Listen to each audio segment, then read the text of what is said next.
পরিচ্ছেদ।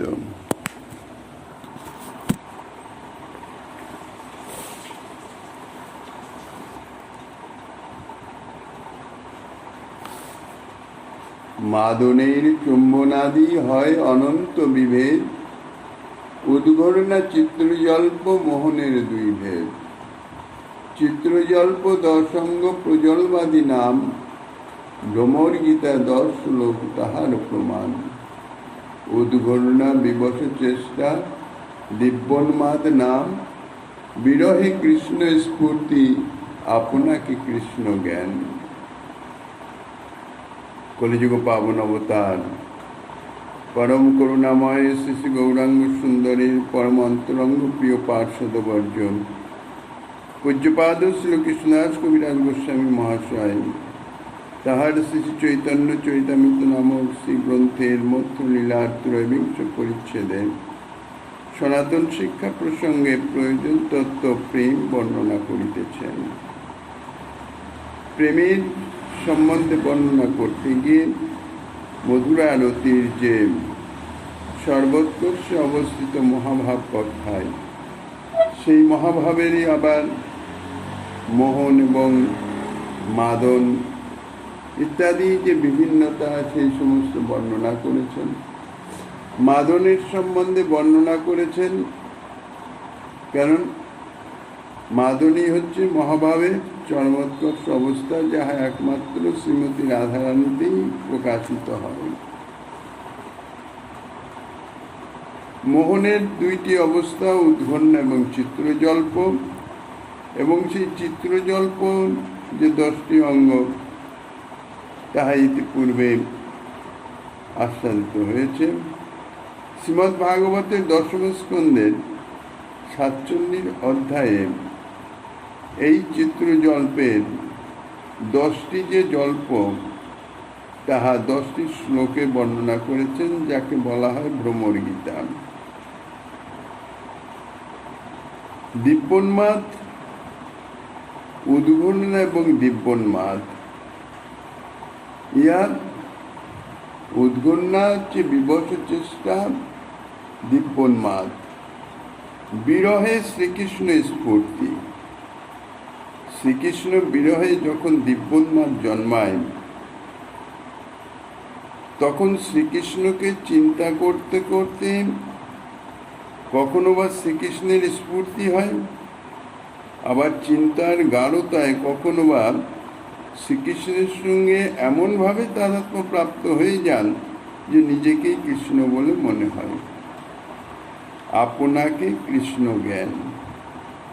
শ্রীকৃষ্ণ বিরহার্থী বশত কোনো কোনো কৃষ্ণ প্রেয়সী ব্রজসুন্দরী নিজেকে শ্রীকৃষ্ণ মনে করেন, অর্থাৎ শ্রীকৃষ্ণ ভাবনা করতে করতে এমনভাবে তাদাত্ম্য হয়ে গেছেন যে নিজের কোনো অস্তিত্ব আর স্মৃতিতে নাই। শ্রীকৃষ্ণই স্মৃতিতে সম্যক রূপে বিরাজিত হয়ে নিজেই শ্রীকৃষ্ণের মতন আচরণ করছেন, অর্থাৎ শ্রীকৃষ্ণ লীলার অনুকরণ আদিও করছেন।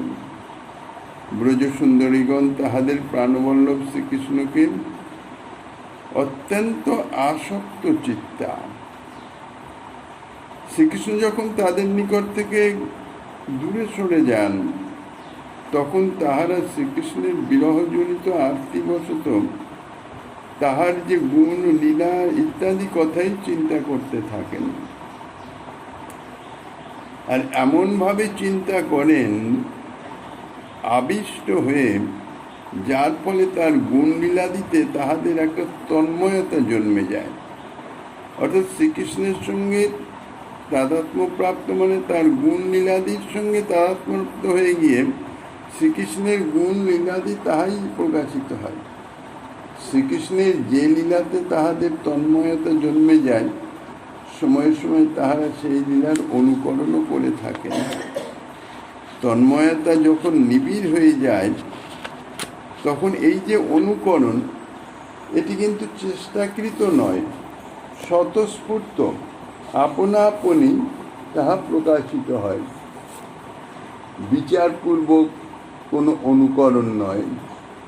ইহাকে বলা হয় অবুদ্ধিপূর্বক অনুকরণ, অর্থাৎ বুদ্ধিপূর্বক নয়, স্বাভাবিক তন্ময়তার ফলে। ওই তন্ময়তা যখন তত নিবিড় হয় না, একটু তরল থাকে, তখন যদি অনুকরণ হয় তাহলে সে অনুকরণ হবে বুদ্ধিপূর্বক। শ্রীকৃষ্ণ এবং তাহার লীলা বিশেষে এত আসক্তি, শ্রীকৃষ্ণের প্রগাঢ় আসক্তি, এই জন্য শ্রীকৃষ্ণের সমস্ত কর্ম অর্থাৎ লীলাতেও অত্যন্ত আসক্তি। তার ফলে হয় কি, শ্রীকৃষ্ণের সেই সমস্ত লীলাগুলি যখন তন্ময়তা একটু তরল থাকে, প্রগাঢ় হয় না, তখন সেই সমস্ত যে লীলাগুলি সেগুলি নিজে আচরণ করলে তাহাতে বিরহের কথঞ্চিত লাঘব হয়। এই জন্যে তখন সেই লীলাগুলোর ইত্যাদির অনুকরণ তারা করেন। সেই অনুকরণটা হচ্ছে বুদ্ধিপূর্বক। আর যখন প্রগাঢ় আসক্তি হয়ে যায়, অর্থাৎ কোনো স্মৃতি আর শ্রীকৃষ্ণ ব্যতীত অন্য কোনো স্মৃতিই থাকে না, তা শ্রীকৃষ্ণের গুণলীলাদি ভাবনা করতে করতে এমন তন্ময় হয়ে গেছেন শ্রীকৃষ্ণের গুণলীলাতে যে সেগুলি স্বাভাবিকভাবে প্রকাশিত হয়। আর এই যে অনুকরণ, ইহা বুদ্ধিপূর্বকই হোক কি অবুদ্ধিপূর্বকই হোক, সর্বত্রই কিন্তু ব্রজসুন্দরীদের স্বভাব শ্রীকৃষ্ণের প্রীতিময় ভাব। এটি সদা সর্বদাই জাগরিত থাকে।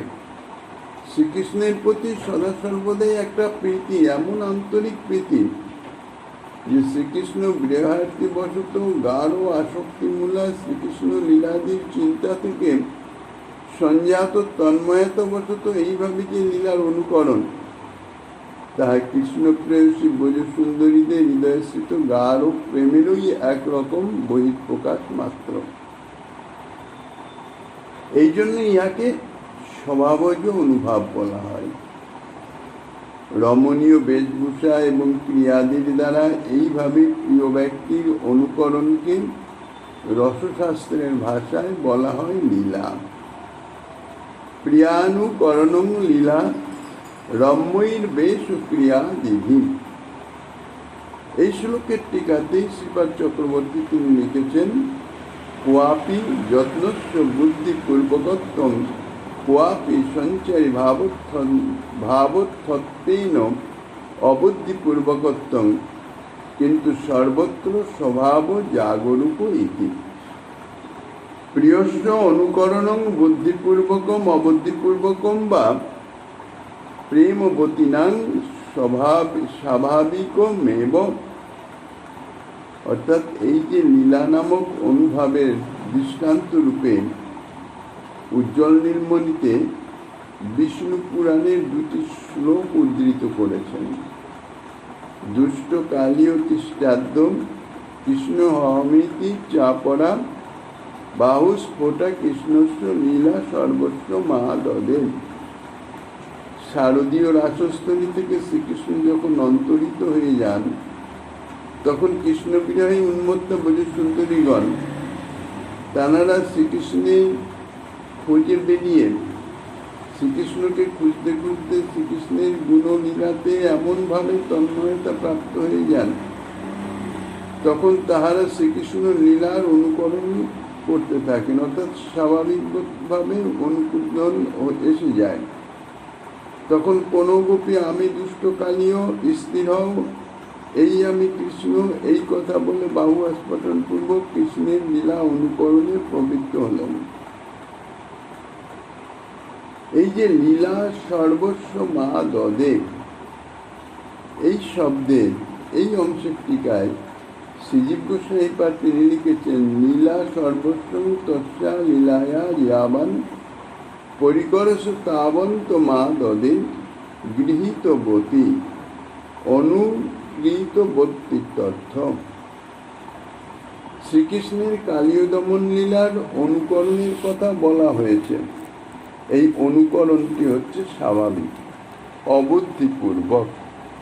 এই শ্লোকের টিকাতেই চক্রবর্তী পাদ্রী লিখেছেন, লীলেয়ং বিপ্রলম্ভ ভরে ননুন্মাদোত্থত্বাদ বুদ্ধিপূর্বক যত্নবতী। বুদ্ধিপূর্বক অনুকরণে দৃষ্টান্তরূপে ছন্দমঞ্জরীর একটি শ্লোক উদ্ধৃত করেছেন। শ্রীকৃষ্ণ বিরহে উন্মত্তা হয়ে শ্রীমতী রাধারানী গাত্রে মৃগমদ লেপন, পীতবর্ণ পট্টাংশুক পরিধান, কেশপাশে রুচির ময়ূরপুচ্ছ বন্ধন এবং গলদেশে বনমালা ধারণ পূর্বক কুটিল স্কন্দ দেশে সরল বংশী ন্যস্ত করে মধুর বাদ্য করিতেছেন। এতাদৃশী শ্রী রাধা আমাদিগকে রক্ষা করুন। মৃগমদকৃত চর্চা পীত কৌশেয় বাসাম রুচির শিখ শিখণ্ডা বদ্ধ ধর্মিল্লোপাসাম অনিরিজু নিহিত বংশে বংশমুৎপানয়ন্তি কৃত মধুরিপু বেশা মালিনী পাতু রাধা। এই যে অনুকরণ শ্রীমতী রাধারানী, এই অনুকরণ হইতেছে বুদ্ধিপূর্বক। বুদ্ধিপূর্বক যত্নবতী মপি তামুদাহর্তুন্মাহম। শ্রীরাধা যে নিজেকে কৃষ্ণ মনে করিতেছেন তা স্পষ্ট উল্লেখ ছন্দমঞ্জরীর উদাহরণস্বরূপে দৃষ্ট না হলেও তিনি যখন শ্রীকৃষ্ণের বেশভূষায় নিজেকে সজ্জিত করেছেন তখন বিশেষ বুঝে যায় যে তিনি নিজেকে অন্তত কৃষ্ণ বলে প্রমাণ করবার চেষ্টা করিতেছেন। কিন্তু পূর্বে যে বিষ্ণু পুরাণের উদাহরণস্বরূপ বলা হয়েছিল কালীয় দমন লীলার কথা, এই কালীয় দমন লীলার অনুকরণকারিণী গোপী যে নিজেকে কৃষ্ণ মনে করিতেছিলেন তাহার স্পষ্ট উল্লেখ দৃষ্ট হয় কৃষ্ণ হমিতি বাক্যে। আর শারদীয় মহারাজের শ্রীকৃষ্ণের অন্তর্ধানের পরে বিরহ ক্লেশটা গোপীদের অনেকেই যে নিজেকে কৃষ্ণ বলে মনে করেছিলেন অথবা কৃষ্ণরূপে পরিচিতি করার চেষ্টা করেছিলেন, শ্রীমদ্ ভাগবতে তাহার প্রমাণ আছে। কিন্তু বিরহে ব্রজসুন্দরীদের নিজদিগকে এইরূপ শ্রীকৃষ্ণ মনন সাযুজ্যকামীর নিজেকে ব্রহ্ম মননের ন্যায় যেটা সেটা নয়। অর্থাৎ সাযুজ্যকামী মোক্ষকামী যে জ্ঞান মার্গের তাহারা যে অহং ব্রহ্মাস্মি অর্থাৎ নিজেকে ব্রহ্ম মনে করেন, তাদের যে সেই ভাবনা, তাদের যে সেই ধ্যান ব্রহ্মের সঙ্গে তাদাত্ম্যতা প্রাপ্ত নেই। এখানে কিন্তু ঠিক সেইভাবে নয়, বা অহংগ্র উপাসকের নিজেকে উপাস্য স্বরূপের মননও নহে।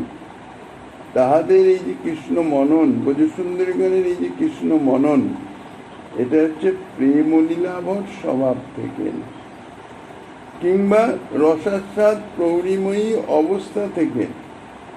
শ্রীমদ্ ভাগবতের শ্লোকে যে বর্ণিত আছে গতিস্মিত প্রেক্ষণৌ ভাষণাদিষু প্রিয়া প্রিয়স্য প্রতিরূঢ়মূর্তয় অসাবহন্তিত্ব বলাস তদাত্মিকা বেদী সুকৃষ্ণ বিহার বিদ্যমা। এই শ্লোকের টিকাতেই বৈষ্ণব প্রসূনিকা তিনি লিখেছেন তন্ময়ত্তঞ্চ প্রেম লীলা বড় স্বভাবে নৈব নতু অহংরূপাসনা দেশেন। আর চক্রবর্তী পাদ লিখেছেন অসাবহং কৃষ্ণহমিতি রসাস্বাদ প্রৌঢ়িময়ীম অবস্থান প্রাপ্য তদাত্মিকা প্রাপ্ত কৃষ্ণ তদাত্মা নতু অঙ্গোপাসনা বসাদেব ইতি জ্ঞেয়ম। ইহা যে লীলা নামক অনুভাব বৈষ্ণব প্রসূনিকার, তাহাও বলেছেন লীলাশ্চ অনুভাব অহম। শ্রীমদ্ ভাগবতের পরবর্তী ইত্যুন্মত্ত বচ গোপা কৃষ্ণান্বেষণ কাতরা লীলা ভগবত সুতাস্তা জনুচক্রু তদাত্মিকা। এই শ্লোকের টিকায় বৈষ্ণব প্রসূনিকা লিখেছেন বিরহোন্মত্তা গোপীগণ কৃষ্ণাত্মিকা হলেও কৃষ্ণের সহিত তাহাদের আত্যন্তিক অভেদ স্ফূর্তি হয় নাই, যেহেতু তাহারা তাহাদের যে প্রেমময় স্বভাব সেই প্রেমময় স্বভাব পরিত্যাগ করতে পারেন নাই।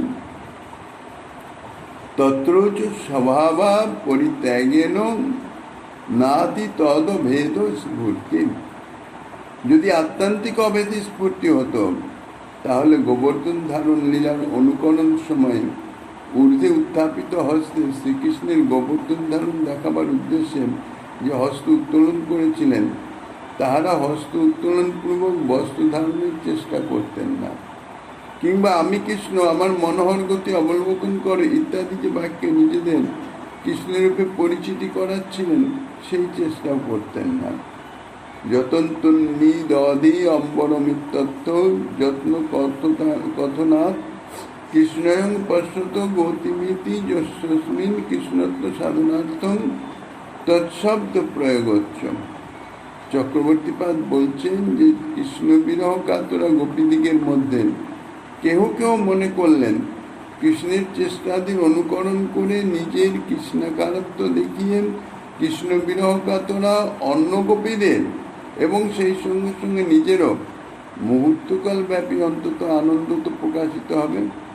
তাহলে সেই মুহূর্তকাল ব্যাপী আনন্দ যদি নিষ্পাদন করা যায় তাহাও তো ভালো। এই রূপ মনে করে তারা শ্রীকৃষ্ণের লীলাসমূহ স্মরণ করেন সেই সমস্ত লীলার অনুকরণের চেষ্টা করেছিলেন।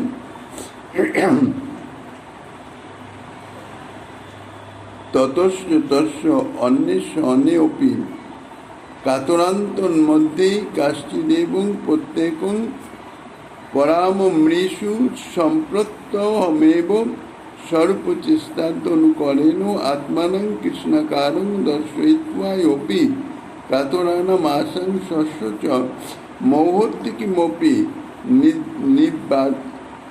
নির্বাত্যং নিষ্পাদয়তামেতি মনসি কৃত্বা তস্য সর্বা লীলা ক্রমেণ স্মৃত্যা রূঢ়ীকৃত পুতনা বধ লীলা মনুচক্রু তস্মিন্নেব আত্মন ইয়া সংহিতা।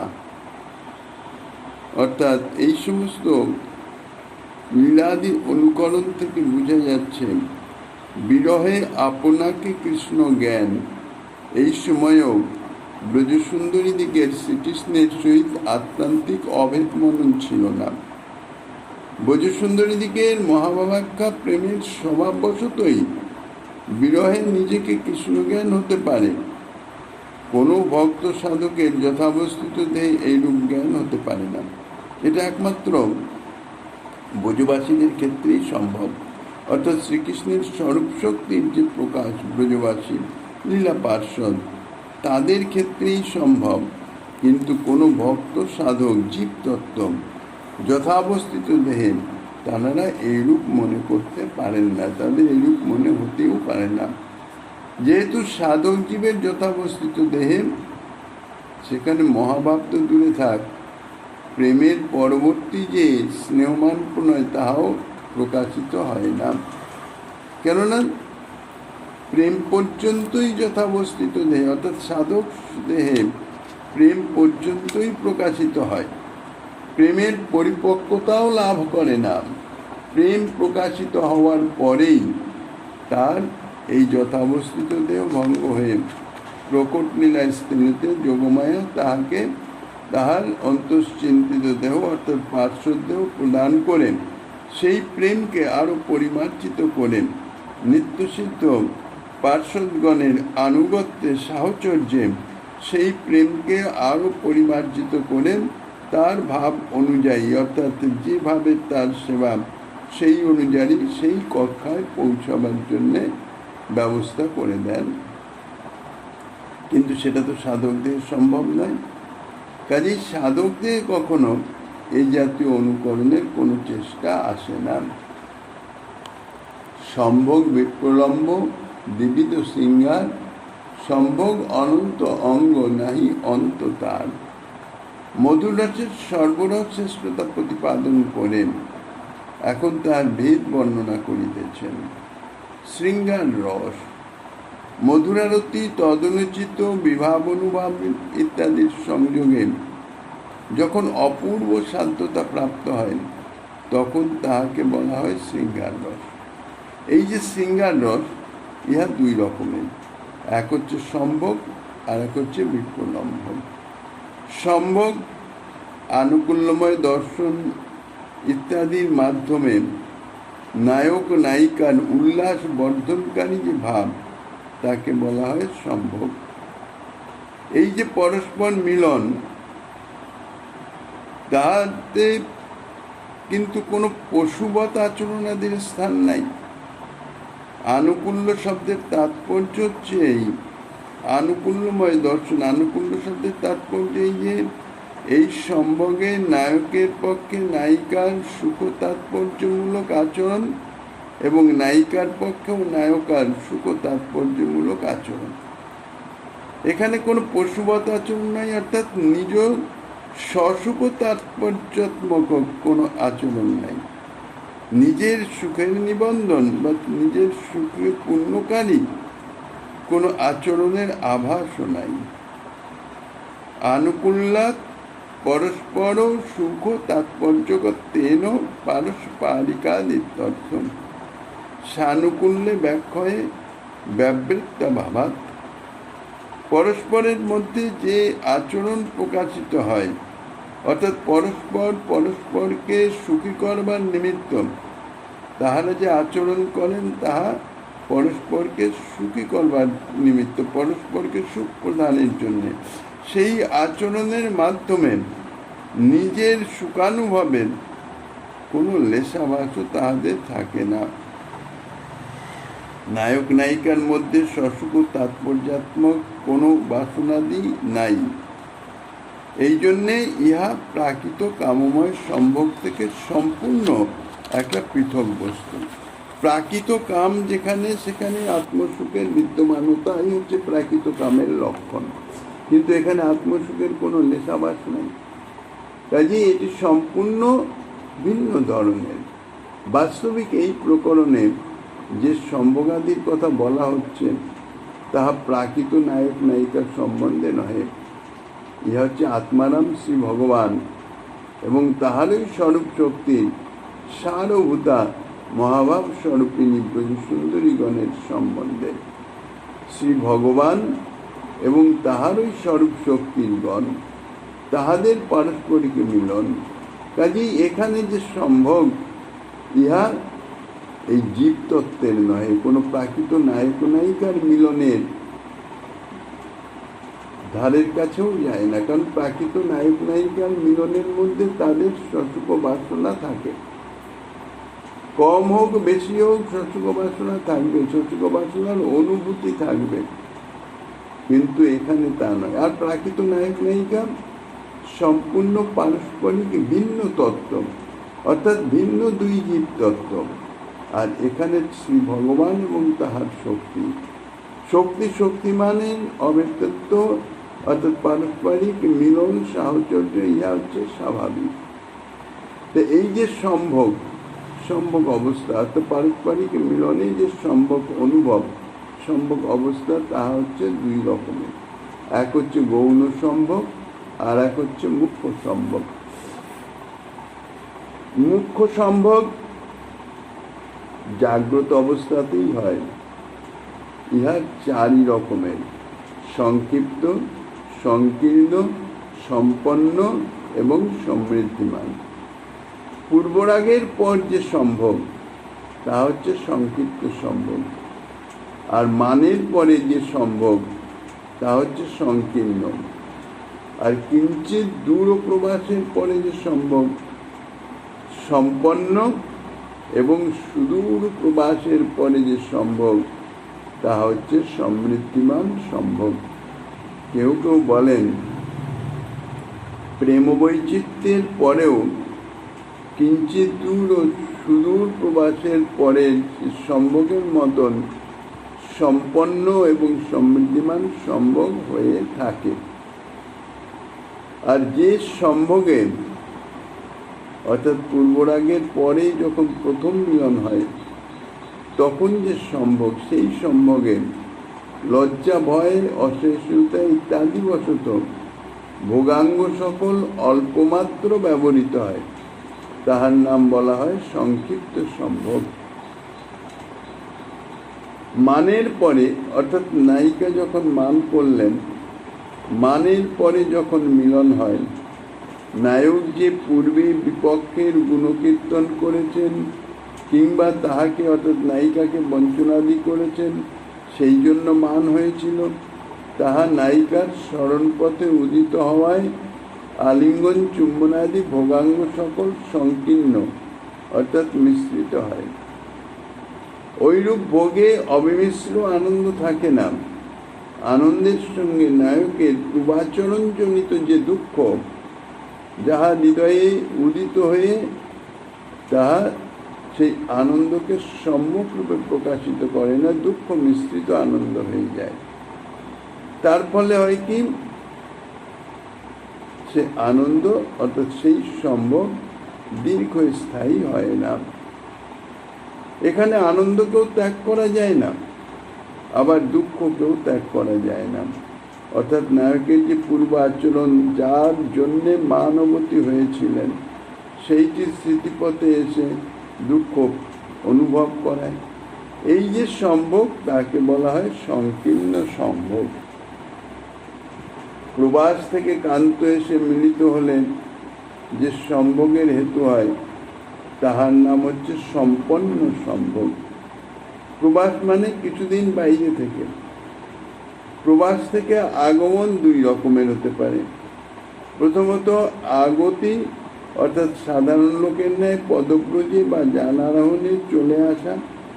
দ্বিতীয়ত হচ্ছে প্রাদুর্ভাব অর্থাৎ রূঢ়ভাবের পরাক্রমে বিরহ বিহ্বলা প্রিয়তমাদিকের সাক্ষাতে অকস্মাৎ আবির্ভূত হওয়া। লৌকিক ব্যবহার দ্বারা আগমন নয়, অর্থাৎ শরীরে দূরের থেকে যে ধীরে ধীরে পদব্রজে এসে উপস্থিত হলেন তা নয়, হঠাৎ আবির্ভাব। পরাধীনত্ববশত নায়ক নায়িকার পরস্পর বিয়োগ ঘটলে অথবা তাহাদের পরস্পরের দর্শন দুর্লভ হলে এমতো অবস্থায় মিলনে যে অতিরিক্ত সম্ভব, তাহাকেই বলা হয় সমৃদ্ধিমান সম্ভব। ইহা পূর্বোক্ত তিন প্রকারের সম্ভোগ অপেক্ষা অর্থাৎ সংক্ষিপ্ত, সংকীর্ণ, সম্পন্ন, এই তিন রকম সম্ভোগ থেকে সমৃদ্ধিমান সম্ভোগ, তাতে উৎকণ্ঠা আগ্রহের সহিত আরো বেশি সম্ভব হয়। আর গৌণ সম্ভবটি স্বপ্নের মাধ্যমে হয়ে থাকে। স্বপ্নে প্রাণবল্লভ শ্রীকৃষ্ণের সঙ্গে যে মিলন, তা হচ্ছে গৌণ সম্ভব। এই স্বপ্ন প্রাকৃত জীবের ন্যায় রজগুণ বৃদ্ধিজনিত স্বপ্ন নহে, ইহা প্রেমোৎকণ্ঠা জনিত একটা অবস্থা বিশেষ।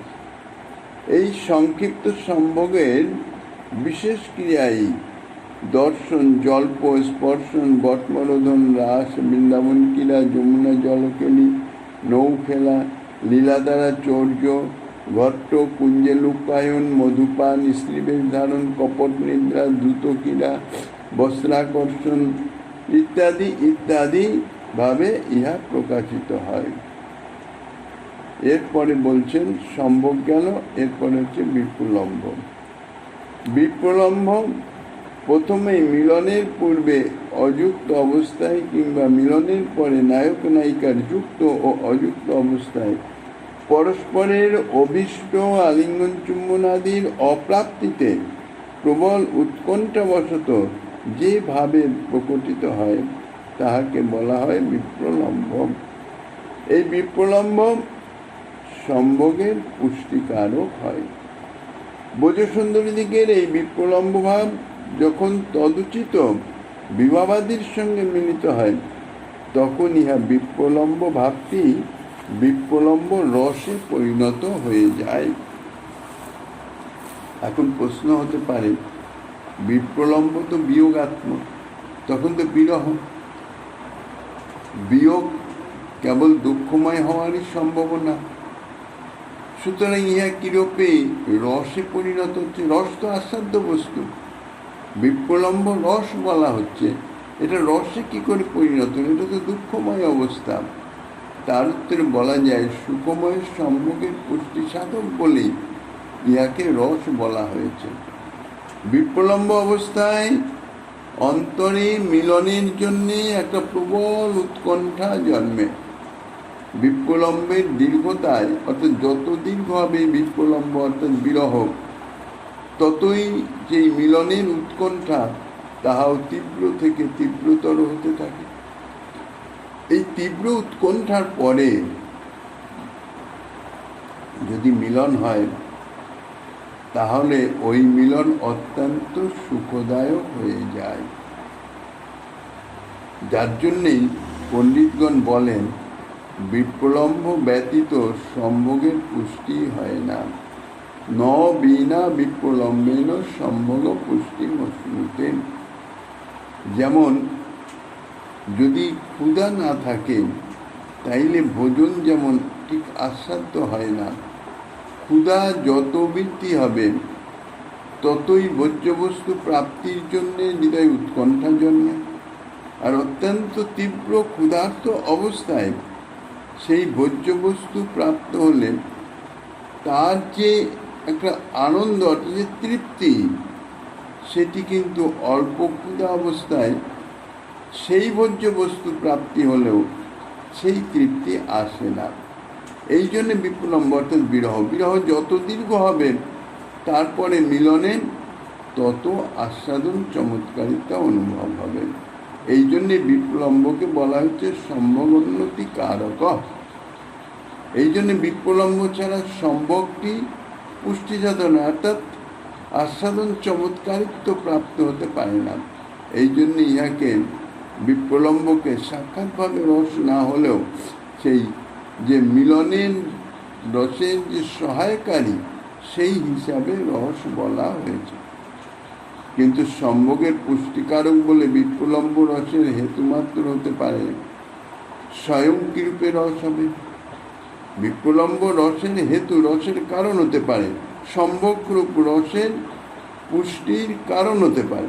কিন্তু বিপ্রলম্ব নিজে কি করে রস হয়, বিপ্রলম্ব কি করে আস্বাদ্য হয়, স্বয়ং কি করে আস্বাদ্য হয়? তখন তো দুঃখই অবস্থা, দুঃখই অনুভব হয়। তার উত্তরে বলা যায় ইহা কেবল রসের পুষ্টিকারক মাত্র নয়, বাস্তবিক বিপ্রলম্ব নিজেও আস্বাদ্য। সুতরাং রস প্রেম স্নেহাদি স্থায়ী ভাবযুক্ত নায়ক নায়িকার বিপ্রলম্বকালে প্রবল উৎকণ্ঠার সহিত পরস্পরের স্মরণাদির প্রভাবে স্ফূর্তি এবং আবির্বাদীর ফলে কায়িক, মানসিক এবং চাক্ষুষ আলিঙ্গন, চুম্বন সম্প্রয়োগ আদি সংগঠিত হয়ে থাকে।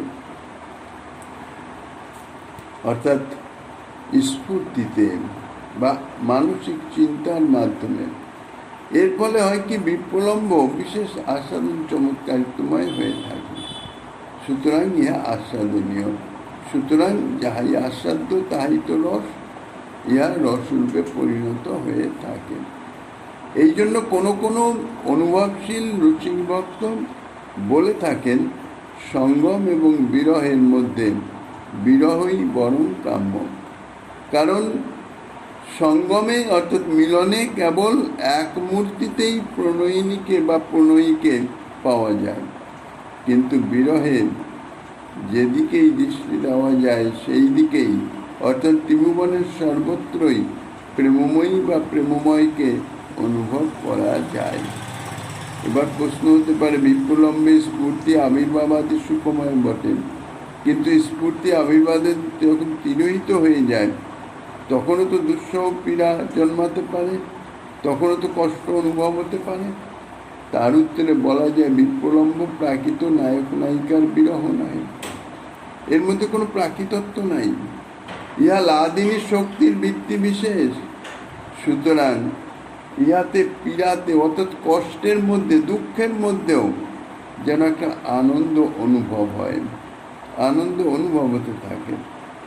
যাই হোক, এই সম্ভোগের অনন্ত অঙ্গ আলিঙ্গন, চুম্বনাদি অসংখ্য ভেদ আছে, অসংখ্য অঙ্গ আছে, তাহাদের সংখ্যা নির্দেশ করা সর্বথা অসম্ভব। কিন্তু বিপ্রলম্ব যে অবস্থা তাহা 4 রকমের: পূর্বরাগ, মান, প্রেম বৈচিত্র্য এবং প্রবাস। পূর্বরাগ নায়ক নায়িকার বিপ্রলম্ব চতুর্বিধ পূর্বরাগ মান প্রবাসাখ্যা আর প্রেম বৈচিত্র্য আখ্যান।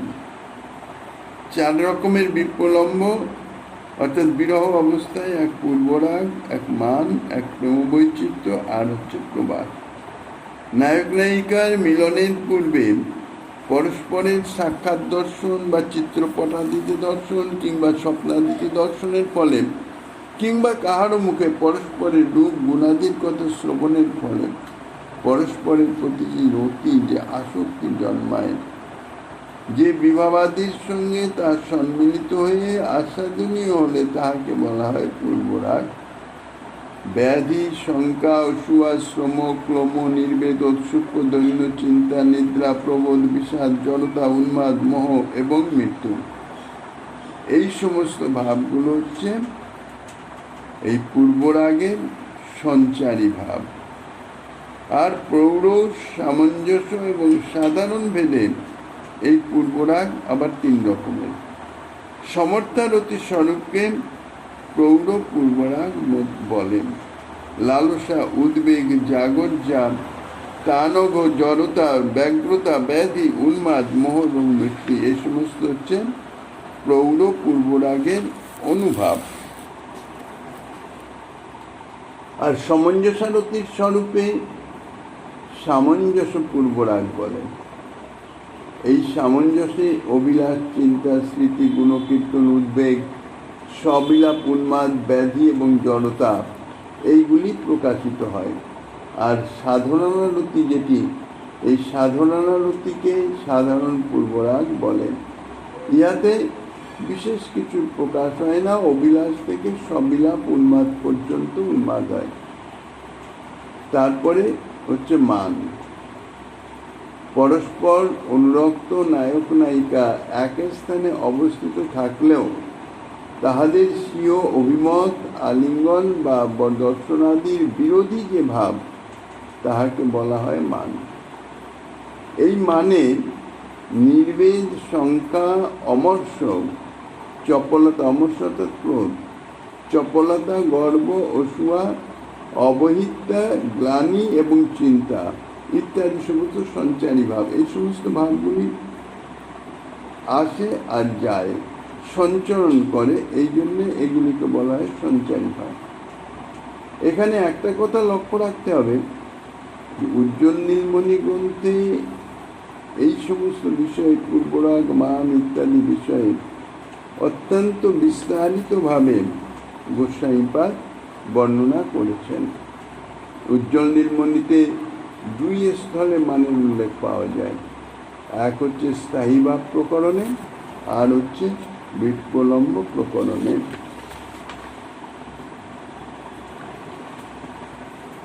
এই মান আবার 2 রকমের দেখা যায়। এক হচ্ছে স্বহেতুমান আর এক হচ্ছে নির্হেতুমান। ঈর্ষাই হচ্ছে মানের হেতু। কান্ত কর্তৃক বিপক্ষ নায়িকার উৎকর্ষ কীর্তিত হলেন কিংবা কান্তের কোনো কর্ম, কথা বা চিহ্নাদি দ্বারা বিপক্ষ নায়িকার প্রতি তাহার কোনো অনুরাগ যদি প্রকাশিত হয়, তাইলে নায়িকার ঈর্ষারূপ ভাবের উদয় হয়। আর এই ঈর্ষাই প্রণয় প্রদান হয়ে মান উৎপাদন করে। ইহা হচ্ছে সহেতু মান, অর্থাৎ ইহার মধ্যে কারণ আছে। ইহাকে ঈর্ষা মানও বলা যায়। প্রণয়ের পূর্বকথিত রূপ পরিপাকবশত বিনা কারণে স্নেহ, মান, প্রণয়, এই স্নেহ, মান, স্নেহের পরে প্রেম, স্নেহ অবস্থা অতিক্রম করলেই মান স্তরে এসে উপস্থিত হয়, তখন মান প্রকাশিত হয়। এই মান যখন পরিপক্কতা প্রাপ্ত হয়, তখন অনেক সময় বিনা কারণেও অথবা সামান্য কারণের একটু আভাসেও যে মানের উদয় হয়, তাহাকে বলা হয় নির্হেতু মান। ইহাকে প্রণয় মানও বলা যেতে পারে। অর্থাৎ মানের পরিপক্ক দশা প্রণয় স্তরে, প্রণয়ের প্রথম অবস্থায়, সেই অবস্থাতে যে মানের যে উদয় হয় তাহা হচ্ছে প্রণয় মান। এরপর হচ্ছে প্রেম বৈচিত্র্য। প্রেমের উৎকর্ষ বশত প্রিয় ব্যক্তির নিকটে থেকেও তাহার সহিত বিচ্ছেদের ভয়ে যে পীড়ার অনুভব হয়, তার নাম হচ্ছে প্রেম বৈচিত্র্য। শ্রীমতীর সাক্ষাতেই শ্রীকৃষ্ণ আছেন, নিকটে মধুমঙ্গলও আছেন। শ্রীমতীর মুখের সৌরভে লুব্ধ হয়ে মুখের উপর ভ্রমর উড়ে বেড়াচ্ছে। শ্রীমতী রাধারানীর ব্যস্ততার সঙ্গে ভ্রমর তাড়াচ্ছেন। এমন সময়ে ভ্রমরের গমন সূচনা করেই মধুমঙ্গল বলে উঠলেন, মধুসূদন চলে গেছে, অর্থাৎ ভ্রমরটি চলে গেছে। এই মধুসূদন শব্দে স্বাভাবিকভাবে ভ্রমরকেই বুঝায়, মধুমঙ্গল সেটাই বলেছেন, শ্রীকৃষ্ণকেও বুঝায়। কিন্তু শ্রীমতীর মন বুদ্ধি তখন সমস্তই, অর্থাৎ শ্রীকৃষ্ণের রূপগুণ ইত্যাদির চিন্তায় এমনভাবেই আবেশিত ছিল, শুধুমাত্র ভ্রমরকে তাড়াবার জন্যে যন্ত্রের মতন হস্ত সঞ্চালন করিতেছিলেন, ভ্রমরকে তাড়াচ্ছিলেন, কিন্তু তার মন ছিল শ্রীকৃষ্ণের রূপ গুণ ইত্যাদি চিন্তায়, বলতে গেলে আবিষ্ট ছিল। তাই মধুমঙ্গল যখন বললেন মধুসূদন চলে গেছে, অর্থাৎ ভ্রমর চলে গেছে, তোমাকে আর হাত নাড়াতে হবে না, ভ্রমর তাড়াতে হবে না। মধুমঙ্গলের এই মধুসূদন চলে গেছে এই কথাতেই মধুসূদন বলতে, যেহেতু শ্রীকৃষ্ণের ভাবে শ্রীমতী রাধারানী ভাবিত ছিলেন, তাই মধুসূদন শব্দের শ্রীকৃষ্ণ, ভ্রমর সম্বন্ধে কোনো স্মৃতিই নাই। শ্রীকৃষ্ণ চলে গেছেন, মধুমঙ্গলের কথায় এইটি তার প্রত্যয় হয়ে গেল। তাই তিনি সঙ্গে সঙ্গে অত্যন্ত ব্যথিত হয়ে কৃষ্ণ বিরহে বিলাপ করতে লাগলেন। শ্রীকৃষ্ণ কিন্তু পূর্ববর্তার সঙ্গেই আছেন, কিন্তু প্রেমবৈচিত্র্য ভাবে এমনভাবে তিনি আবিষ্ট হয়ে গেছেন, তিনি শ্রীকৃষ্ণের নিকটে থাকলেও শ্রীকৃষ্ণের উপস্থিতিটা অনুভবে আসছে না। এখন প্রশ্ন হতে পারে, যদি কি করে সম্ভব? শ্রীকৃষ্ণ সাক্ষাতে আছেন, অথচ শ্রীমতী তাকে দেখছেন না। বাস্তবিক এটি অসম্ভব নহে। অনুরাগের উৎকর্ষ বশত প্রাণবল্লভ শ্রীকৃষ্ণের রূপগুণাদির চিন্তায় মন এতই নিবিষ্ট হয়ে যায়, এমনই তাদাত্ম্য প্রাপ্ত হয়, বাহ্য স্মৃতি রহিত হয়ে যায়। মন তখন আর ওই রূপগুণ ব্যতীত অন্য কোনো বস্তু নিয়োজিত করতে পারে না। ইহা একাগ্রতার চরম পরিণতি। তাই সাক্ষাৎ শ্রীকৃষ্ণ সম্মুখভাবে উপস্থিত থাকা সত্ত্বেও, তাহার শরীরের উপরে নয়নপাত হওয়া সত্ত্বেও, অর্থাৎ তাকে দেখলেও, দৃষ্টি সম্মুখে থাকলেও মন তো নয়নের অনুগমী নয়, মন তো চক্ষু ইন্দ্রিয়ের সঙ্গে সংযুক্ত নয়। এই জন্যে শ্রীমতী শ্রীকৃষ্ণ উপস্থিত থাকলেও দেখতে পাচ্ছেন না, মনে করছেন শ্রীকৃষ্ণ চলে গেছে। তাহাতে যে বৈচিত্র্য, অর্থাৎ বিচিত্রতা, অন্যমনস্কতা, প্রেম ও বৈচিত্র্যতা, প্রেম জনিত যে বিচিত্রতা, প্রেমের গাঢ়তা বশত প্রিয়ের সম্বন্ধে কোনো একটি বিষয়ে চিত্তের যে কেন্দ্রীভূত ভাব অবস্থা এবং সেই সঙ্গে সঙ্গে অন্যান্য বিষয়ে যে অমনস্কতা, তাই হচ্ছে এই প্রেম বৈচিত্র্য। এরপরে হচ্ছে প্রবাস। পূর্বে যাহাদের মিলন হয়েছে, এইরূপ নায়ক নায়িকার যে দেশ, গ্রাম, বন এবং স্থানান্তরের যে ব্যবধান, তাহার নাম হচ্ছে প্রবাস। এই প্রবাসাক্ষ বিপ্লম্বে হর্ষ, গর্ব, মত্ততা ও লজ্জা ব্যতীত শৃঙ্গারযোগ্য সমস্ত ব্যভিচারী ভাব তাহা দৃষ্ট হয়।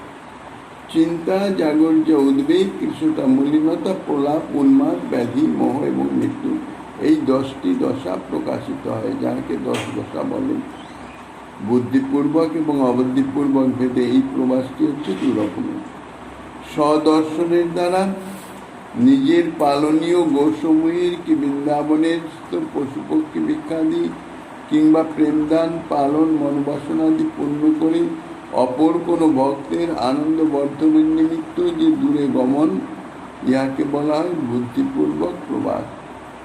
কিঞ্চিত দূর এবং সুদূর ভেদে এই বুদ্ধিপূর্বক প্রবাস আবার 2 রকমের। ভবন এবং ভূত। ভাবী অর্থাৎ ভবিষ্যৎ, ভবন অর্থাৎ বর্তমান এবং ভূত অর্থাৎ অতীত। এই তিন ভেদে বুদ্ধিপূর্বক সুদূর প্রবাসও তিন রকমের। যে ঘটনার উপর নায়ক নায়িকার নিজেদের কোনো আধিপত্য নাই, যাহা নিজেদের অপ্রত্যাশিতভাবেই পরস্পরের দ্বারা সংগঠিত হয়ে যায়, সেই রূপ প্রবাসকে বলা হয় অবুদ্ধিপূর্বক প্রবাস। যেমন শঙ্কচূড় কর্তৃক শ্রীমতী অপসারণজাত যে বিপ্রলম্ব, মথুরা গমনজাত বিপ্রলম্ব কেবলমাত্র প্রকট লীলাতেই সম্ভব। অপ্রকট ব্রজে কৃষ্ণের মথুরা গমন লীলা নাই, এই জন্য অপ্রকট প্রকাশের দ্বারকা, মথুরা এবং ব্রজ, এই তিন ধামেই তিন স্বরূপে তিনি সদা সর্বদাই বিদ্যমান লীলা করে থাকেন, বিশেষ উজ্জ্বল নিম্নতে বর্ণিত আছেন। এরপরে শ্রীমতী রাধারানীর পূর্বরাগ এবং প্রবাস মান ইত্যাদির সম্বন্ধে যাহা কিছু আস্বাদন দিবেন শ্রীমৎ মহাপ্রভু কৃপা হলেন। আগামী দিন আস্বাদনের বাসনা রেখে অধ্যকার শ্রী চৈতন্য কথার এখানেই বিশ্রাম।